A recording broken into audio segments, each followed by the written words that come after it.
Honorable members, I therefore propose the question that the Senate Amendment to the Division of Revenue, National Assembly Bill number 14 of 2024 be now considered.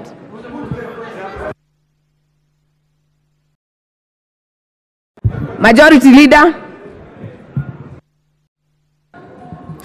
Honorable Speaker, I rise to agree with the Committee on Budget and Appropriations. Honorable Speaker, it's important that as we make decisions, we are aware that someone once told us that all choices, Honorable Speaker, have consequences. If, Honorable Speaker, we were to agree with the Senate this afternoon, what the chair of the Budget and Appropriations Committee and his committee are telling us is that in budget making, when you give something, something else must give in. Honorable Speaker, you know the problem we have had with many of our governors with the road maintenance, road fuel levy for road maintenance. Honorable Speaker, you know the spirited effort they have been asking for 10 billion shillings out of the funds that you are receiving in your constituencies for road maintenance. Then the Budget Committee, if we are to agree with the Senate amendments, the Budget Committee will have nothing else to give other than to give in. And you sacrifice your Kera roads maintenance funds to your governors, assuming that they are going to build the same roads that you build. To Honorable Speaker, the chair of the Budget and Appropriations Committee has spoken to the issue of NGCDF. Honorable Speaker, you know the challenges we've had with the NGCDF and the opportunities.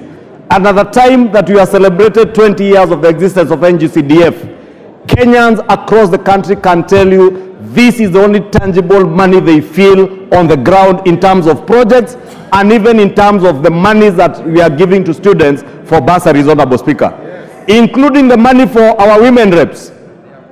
The great ladies that we have as women reps across our 47 counties, Honorable Speaker, are doing a far much more commendable job than many governors, Honorable Speaker.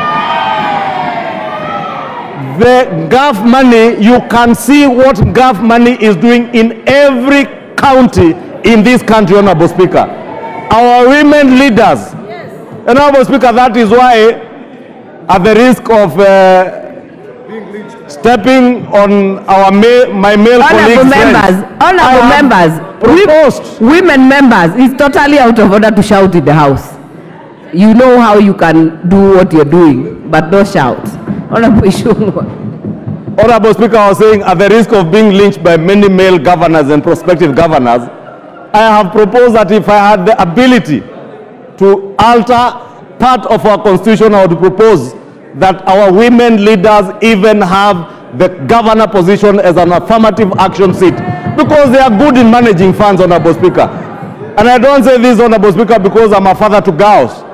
I have seen, as I grew up, my own mother taking care of the pennies, knowing that when you take care of the pennies, the pounds will take care of themselves. And I believe many women leaders in this country have that belief that if you take care of the small money they have, these women leaders under GAF have very little, I think about 7 or 8 million shillings per county, but you can see the effect of that money on the ground. How then do we allow those amendments that are coming to take away money from GAF to give it to governors? It will be injustice not to the women leaders, but to the people of Kenya who are depending on their mothers and their sisters in GAF to take care of them in terms of bursaries and social protection funds, Honorable Speaker. And Honorable Speaker, I don't need to re-emphasize that we never see the value of money that is going to counties across the country, without exception, Honorable Speaker. I know there are some counties like Homa Bay where we can see good work being done. I know there are counties like Nakuru where we can see good work being done. And there are counties that are messy, Honorable Speaker.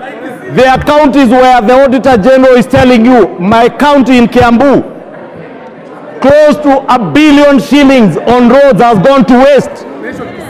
Close to another 100 million shillings that was being given as fertilizer and chicks, Honorable Speaker, has been stolen, Honorable Speaker. Honorable Speaker, I don't just say this to support women governors, but I can say without any fear of contradiction, our women leaders are doing a great job as governors, and I would urge Kenyans to continue supporting our women leaders. These are great leaders, Honorable Speaker. You, Honorable Majority Leader, are you done? Okay. Honorable Junet.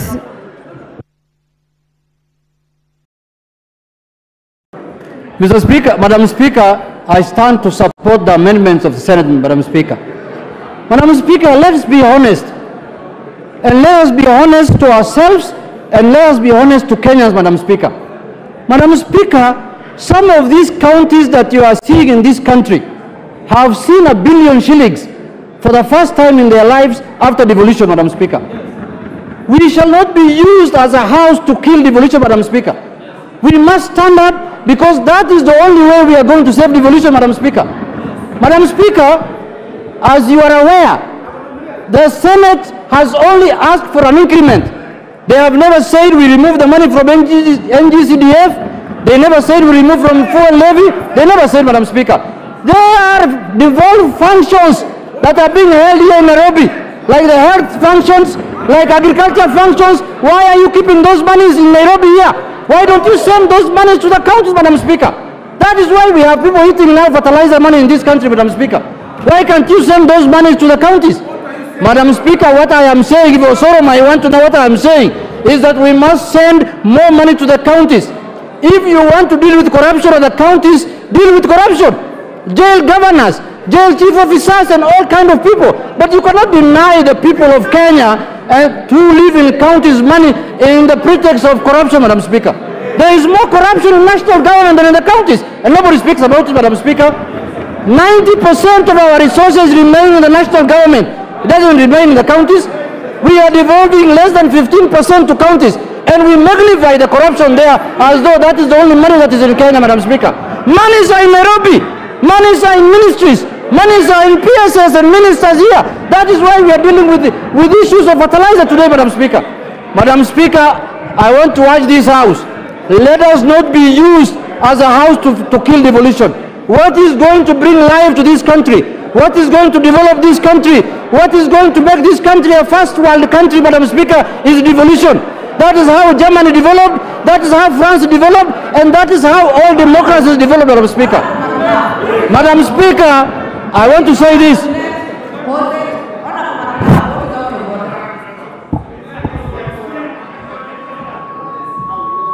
Give Honorable Makilap the microphone. Hello. Madam Speaker, I hope, Madam Speaker, let me conclude by saying that you cannot add 6 billion shillings. Honorable Junet, take your seat. Honorable Makilap, what is out of order? And let's get the IT department work on the sound.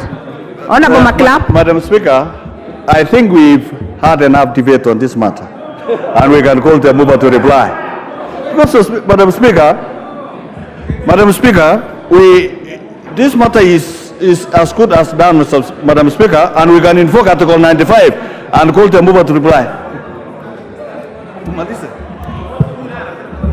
I will let Honorable Junet finish. Madam Speaker, it will be sad, Honorable Makilap, who was a former Speaker of Baringo County, can be used to derail devolution in this country. But Madam Speaker, we are dealing with a budget of 3.9 trillion, almost 4 trillion. And we are giving counties only 396 billion, Madam Speaker. And we have added this year, this financial year, only 6 billion shillings, Madam Speaker. If you divide 6 billion shillings by 47 counties, every county is going to get 30 million shillings. What kind of money is that? What kind of money is that? Is that enough to develop this country? Madam Speaker, let us be honest to each other. If we want to develop this country, we must devolve funds. If there are issues of corruption, we must deal with them. We cannot use corruption to stifle devolution, Madam Speaker. Madam Speaker, look at what's happening to devolution. Since the inception 2013, the devolution is struggling to get their required amount of money. Madam Speaker, in this House, when we are dealing with the division of revenue, we are supposed to divide this money vertically first between counties and national government, Madam Speaker. And Madam Speaker, if you hate your governor, that is your own problem. You can go and sort out your issues at home. You are totally out of order. Totally. Out of order. Honorable Junet, wind up. Madam Speaker, I want to tell Honorable Osoro, if you hate your governor, you can go and sort out your problems at home. If you want to run for governor, it's up to you. If you want to run for MCA, it's up to you. But the fact of the matter is, the only monies that Kenyans are enjoying is the money that goes to devolution, Madam Speaker. No other money is on the ground. And the NGCDF, those two monies, county governments and CDF money, that is all, Madam Speaker. All the other monies are in the hands of people like Lituri. Thank you, Madam Speaker. Honorable members, in my own evaluation, I see there are still some interested members to speak on this motion. So I will not put the question. I will give 2 people from my right, and I will give another 2 on my left. If there is more, we will continue for a while. Honorable Mukunji, you have the floor. Thank you, Honorable Speaker. Let me start by saying I rise to reject in totality, Honorable Speaker, the Division of Revenue Bill as it has come from Senate. Honorable Speaker, I want to first correct Honorable Member Junet, that in his constituency he doesn't have to do work for him to be elected. He just have to say the name of a person I don't want to mention. Honorable Speaker, the Constitution of Kenya says that you only have, by Constitution, to give 15% of the revenue to the county government, Honorable Speaker. This year, Honorable Speaker, we have actually added from last year from 375 billion to 391 billion, Honorable Speaker, to the county governments. Honorable Speaker, many people will agree with me that the money that goes to the county is invisible compared to any other resources that come through GAF, NGCDF, and Honorable Speaker, money that is actually appropriated through KERA, Honorable Speaker. And it is unfair to continue adding these monies without seeing results, Honorable Speaker. I want to say that, Honorable Speaker, we need to actually encourage conditional grants to county governments more than giving them a budget line that is going, Honorable Speaker, to be going to their pockets and actually to salaries and remuneration and entertainment for our governors, Honorable Speaker. Honorable Speaker, we actually need to empower NGCDF and other funds, Honorable Speaker. Because, Honorable Speaker, what we have done in this country in the name of devolution is created semi-gods and people who actually enrich themselves without the thought of our people that require resources and work to be done. Honorable Speaker, while we are discussing this, it is important for this House to critically think about empowering our county assemblies. These are people who have actually been given few coins, and we need to actually ensure word fund and their own autonomy is maintained, so that, Honorable Speaker, we don't create people who can run away with our whole budget and without even thinking twice, Honorable Speaker, they can only be sought after they have done with their term. Honorable Speaker, I was reading the paper yesterday and I saw a whole page full of faces of former governors in very unscrupulous way, Honorable Speaker, having acquired monies and they are under investigations. It is critical for this House to think of how and what works is what is supposed to be empowered. What doesn't work, Honorable Speaker, is not supposed to be empowered. Honorable Speaker, as the chairman of the Kenya Young Parliamentarians, I want to reject in totality the bill, and we need to go to mediation so that we can give governors what is supposed to be given to them. Honorable Speaker, I reject. Thank you. Minority Leader. Honorable Speaker, thank you very much. and I want to join my colleagues in supporting the motion. And Honorable Speaker, from the outset, I want to say that I agree in totality with the Senate in their proposed amendments to the Division of Revenue Bill. Honorable Speaker, let me say this, and you know, the Honorable Chairman of Budget is a noble man and a very good student of economics and finance. What the Senate amendments are saying in very simple and layman language is that in our own calculations, the counties need much more than what you have allocated them. That increase this money from 396 billion to 415 billion shillings. The Senate is not telling us that remove money from NGCDF, remove money from road maintenance levy, whatever. The Senate is simply saying that the counties require much more than you have given them. So it is incumbent. It is incumbent upon us that to look round in a budget of 3.9 trillion Kenya shillings, to look around and find out where can we get these extra monies and reallocate to the counties. That is the plain, simple language that the Senate is actually communicating. Honorable Speaker, I am one of those people who would be totally opposed to removing money from NGCDF. I am also one of those people who will be totally opposed to interfering with the road maintenance levy fund. Honorable Speaker, we know that the counties are dealing with very, very critical functions that go to the heart of the common person at the grassroots. The counties are in charge of agriculture. The counties are in charge of health.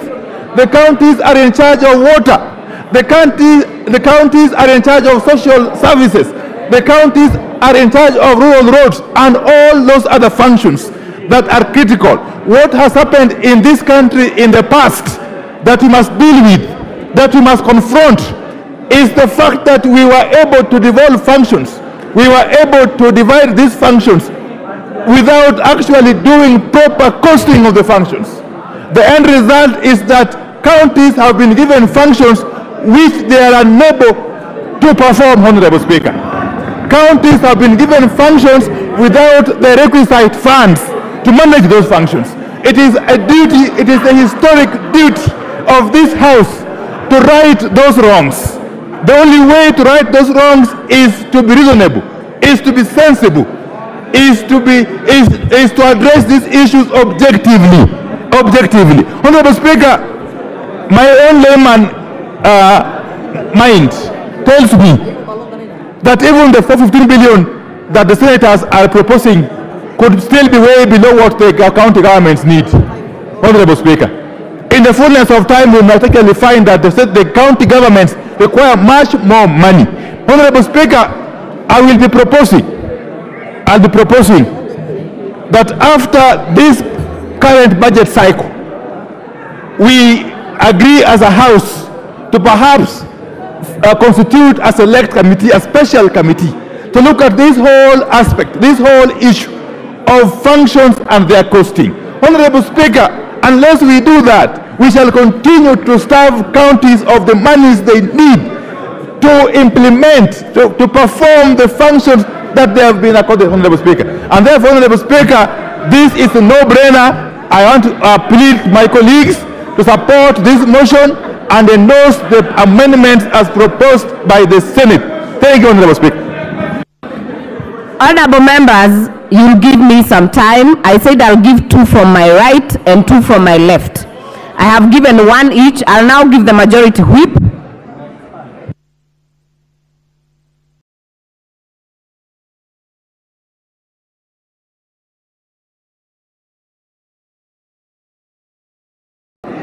Thank you very much, Honorable Speaker. Honorable Speaker, I think it's important for us not to engage ourselves in populism politics when we are discussing very, very serious matters. We all live in this country, Honorable Speaker. NGCDF has been in existence for over 20 years. Yeah, for about 20 years, Honorable Speaker. devolution in this country came into place in 2013. But you can hardly show what devolution or county governments have done compared to what NGCDF does. Honorable Speaker, it's important for us to also to be very factual. Some of these governors that we are defending so much, that we are or county governments that we are defending to have a lot of money, cannot even spend the amount, cannot even spend the entire amount whenever they get it. We are getting into the closure of the financial year, but you'll realize that some governors have not even spent a quarter of the amounts that they got when the financial year started. I mean, really, here we are debating on how we can be able to add them more funds for roads. When we all live in this country that governors do not even do roads, or the county governments are not working. We are telling them, this house, if we allow the proposal by the Senate on the division of revenue bill, Honorable Speaker, it will then mean that the amounts that we place for the 22% that is under the control of the members of parliament should be managed or governed by the governors. When we know their incapacitation, when we know they are not able, when we know they will not do it, when we know they will use it for other purposes. Honorable Speaker, in totality, when you say that you have the money, like Honorable Opiam Wandaya said, you must show which place you are taking this money from. Who are you subtracting to add for the county revenue? Which person are you subtracting? And in this case, the main casualty will be the members of parliament. It will be the NGCDF. It will be the NGAF. Instead, we should actually be discussing on how we can add NGCDF money. We discuss on how we can be able to add NGAF, because at least we are able to see what NGCDF is doing, what NGAF is doing. Members of parliament seated on the opposite side, Honorable Speaker, are only playing populism politics. They know even from the counties they come from, it's nothing. I see Honorable Rene shouting, but in her county there is nothing. Roads are pathetic. I was there last weekend. The roads that are done by the governor Nyaribo in Nyamira is zero. He's doing nothing.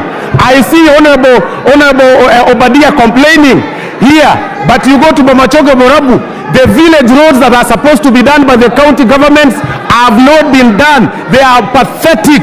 The ECD classes that they are supposed to build are not being built. We cannot add money to the counties. To whom much is given, much is expected. Honorable members, do not raise your hands. Honorable Kibagendi, use your cards. Honorable Mayaka, you don't shout. Use your cards. I cannot see you on my screen. Stop shouting in the house. Honorable Speaker, as I wind up, Honorable Speaker, to whom much is given, much is expected. A lot has been given to the county governments, but we can hardly see. You will need a microscope to identify what governors do. But everything NGCDF does is in full glare of the eyes of everybody. Everything that the NGAF is doing is visible. But you will need a microscope to see what governors are doing. You will see classes being built by NGCDF across the country. You will actually mark. But in the county government structure, you will actually need a microscope.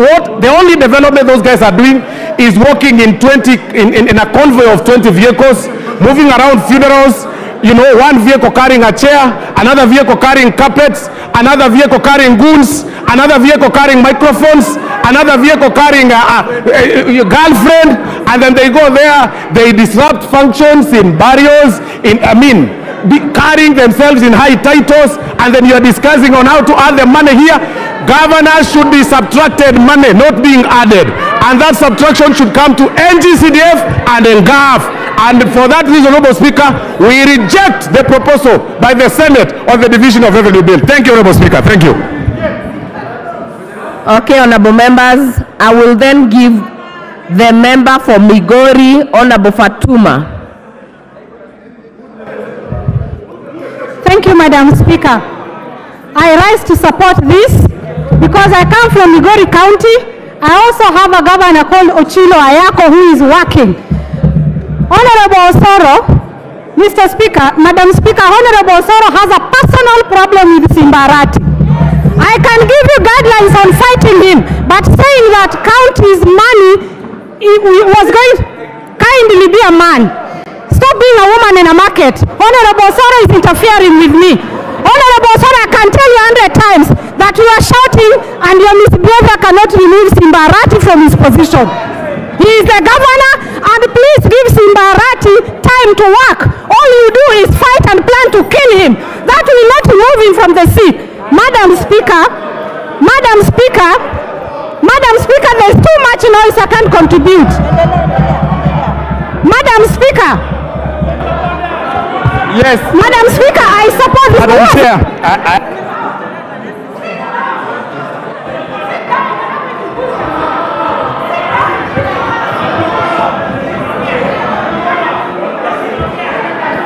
You are not on microphone. Order, members. Order, members. Point of order is not done by shouting. Honorable member for Madeira, it is not shouting. You put your card and put intervention. Honorable Bowen, what is out of order?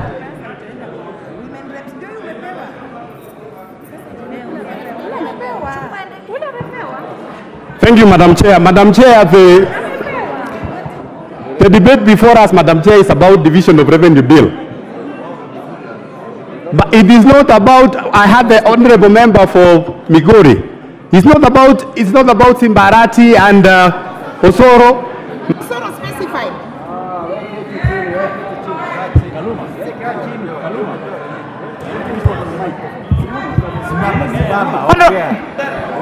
Madam Speaker, I was just asking if the member is in order to discuss people who are not in this house and also to stick to the relevance of the debate in the house. Who is killing who? And who is killing who, Madam Chair? Because she made some unsubstantiated claims of killings. I think the Honorable Chair of Migori is completely out of order. Honorable Fatuma. Honorable Fatuma. Did you make unsubstantiated? No, I didn't. No, Madam Speaker. Order, members. Madam I am Speaker, addressing Honorable Fatuma. Yes, Madam Speaker. I did not make such statement, but he was shouting back, and he was shouting about Simbarati, so I answered him back. I only said what he said in my own words, in my voice. But he knows what I'm talking about, Madam Speaker. Kindly allow me to contribute. Madam Speaker, I think the other side is blackmailing the other MPs. I don't see anywhere where the senator said that the money will be taken from NCDF or NGAF. So let us be honest. You have cheated Kenyans enough times and you can't continue cheating Kenyans. When it comes to this... Member for Migori, stick to the relevant topic, but... I am very relevant, Madam Speaker. Members on my right also maintain decorum. Honorable Fatuma, continue. Madam Speaker, I'm very relevant because I listened to the two speakers from the other side, what they said. And they said that NGAF is working well, NCDF is working well. My point is this. I agree 100% that NCDF is working well and NGAF, but I don't see anywhere in that bill where they have stated that money will be taken from this other kitty. So the Kenyans are watching. Let us be honest with Kenyans. We can't continue blackmailing Kenyans anymore. Counties need more money. We have seen many things that were not in other counties. Madam Speaker, I would like to bring to this house that not everybody voted for this government. And we are known that a government that you never voted for always do not give you development. It is only the county government that comes to our rescue, especially the minority. So we cannot blackmail here and talk of NCDF. Look at Honorable Osoro. When I talk of those statements like killing because of his behavior, he behaved so badly. Like a first time I never even went to school. We went to school, let us behave like people went to school. Arati will win whether you like it or not. Madam Speaker,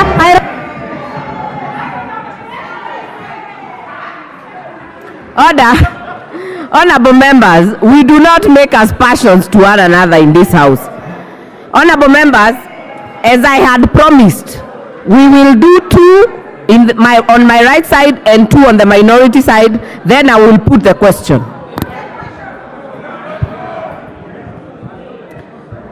Order, members. I therefore put the question. Oh, yes. Before we get to the question, we will have the Chair, Budget and Appropriations Committee to reply. Thank you very much, Honorable Speaker. And I actually rise to agree with all the members who have had a contribution to make this afternoon. I agree with the members on the right side of the Speaker, and I also agree with the members on the left side of the Speaker. I agree with the Majority Leader as much as I...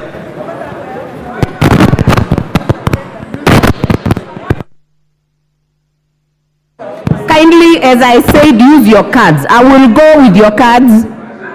If you have a point of order, I need to see on my screen. Honorable Speaker, I agree with the Majority Leader, Honorable Kimani Ichungwa, as much as I agree with the Minority Leader, Honorable Pio, Honorable Speaker. I agree with Honorable Osoro, as much as I agree with Honorable Junet. Member for Super North, what is out of order? Hold on, Honorable Dende. Thank you, Madam Speaker. I do apologize for the Chair of Budget, who is my chair. I don't want to interrupt him. But, Madam Speaker, I don't think it is in order for Honorable Osoro to be physically making sexually suggestive gestures in this house.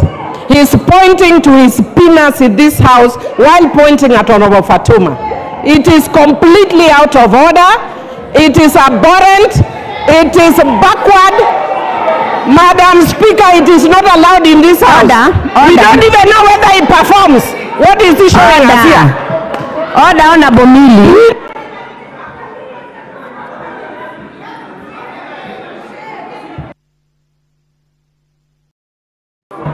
Order, Honorable Mili. Honorable Majority Whip is not the one on the floor. If it is something out of order, it has to be something the Honorable Member for Kiharu is doing.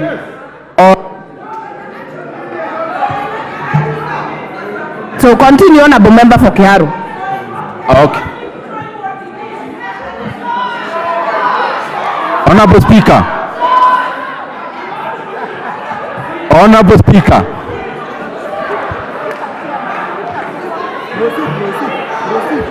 Honorable Speaker. No.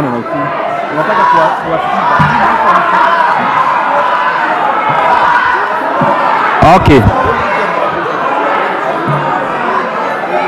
Honorable Speaker. Honorable Member for Super North. I know you are never ashamed of your sexuality, but I don't think we have gotten to that point. Honorable Mili. So let's allow Member for Kiharu to finish your reply, Honorable Member for Kiharu. Speaker, I thank you very much. Honorable Speaker, I'll take very short time, so I request members, if it's possible, we can listen to each other. Honorable Speaker, I have listened to all the members in this house this afternoon, and I actually agree with all of them. I agree with the Majority Leader, Honorable Ichungwa, at the same breath as I agree with Honorable Opio Andai, Honorable Speaker, who is my former chair in PAC. Honorable Speaker, I agree with Honorable Osoro, and also I agree with Honorable Junet, as much as I agree with Honorable Fatuma, as much as I agree with Honorable Mukoji and all the others. The reason for saying that, Honorable Speaker, there are some things that are without any doubt. That number one, this House supports devolution, as it was said by Honorable Junet. Just for the record purpose, ourselves on the right side, we support devolution as much as the right side, Honorable Speaker. This money goes to our counties, and we want our counties to develop. Honorable Speaker, we also have governors who are doing a good job, Honorable Speaker, including across the country, Honorable Speaker. Honorable Speaker, this is the only departure point, that the amount of money we are considering is limited. But even as such, Honorable Speaker, I agree with all the members, Honorable Speaker, that we need to give our counties more money, Honorable Speaker. And that is why the Budget and Appropriations Committee, actually in the budget policy statement, we went ahead, Honorable Speaker, and added our county governments Kenya shillings 4 billion in conditional grants. Honorable Speaker, the money that is already there, it was not touched, Honorable Speaker. Honorable Speaker, it is the same reason, Honorable Speaker, as was stated by Honorable Junet, as was stated by Honorable Fatuma, Honorable Speaker, that our counties need more money. That is the same reason, Honorable Speaker, we were able to increase the monies going to our counties horizontally from Kenya shillings 375 billion to 381 billion Kenya shillings. Honorable Speaker, even beyond the constitutional threshold of 15%, the current consideration is actually 24%, Honorable Speaker. And therefore we agree our counties need more money. It is the same way, Honorable Speaker, that we agree we need more money in GAF. We need more money to electricity. We need more money to the agricultural sector. We need more money to all the other sectors. We agree in that, Honorable Speaker.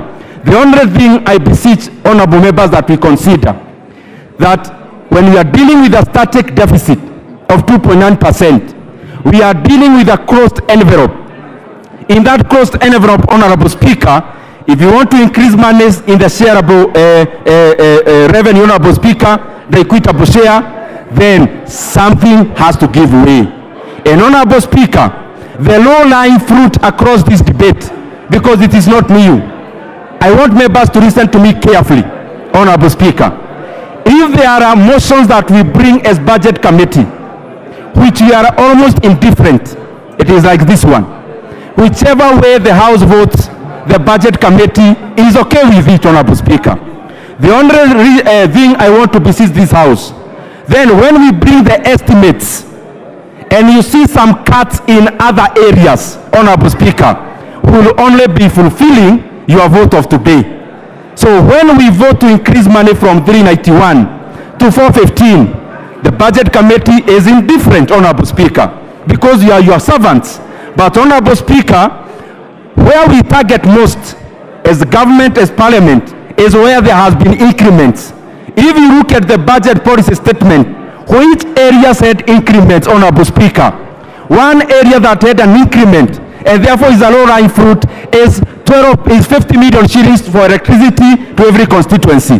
The second low-lying fruit is NGCDF, which we added 8 billion.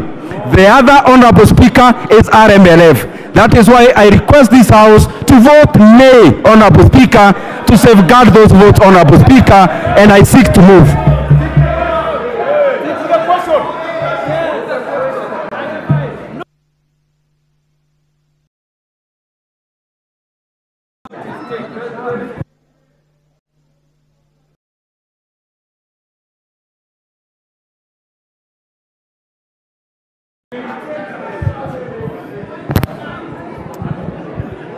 Okay, honorable members.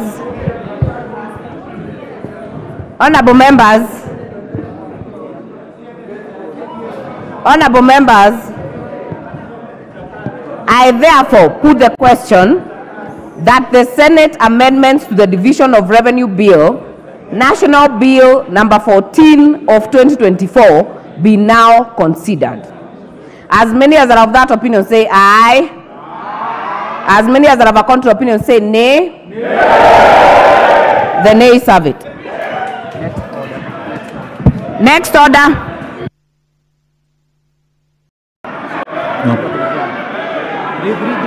Order number 11, motion ratification of the multilateral convention to implement tax treaty related measures to prevent base erosion and profit shifting MLI. Mover to reply. The next order is already called. Take your seats.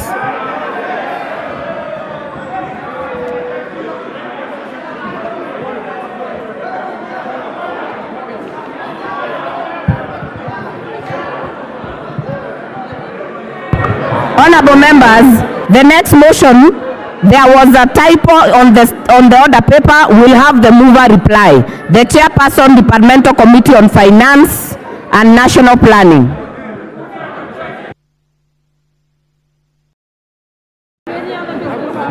Honorable Kimani, are you in the house?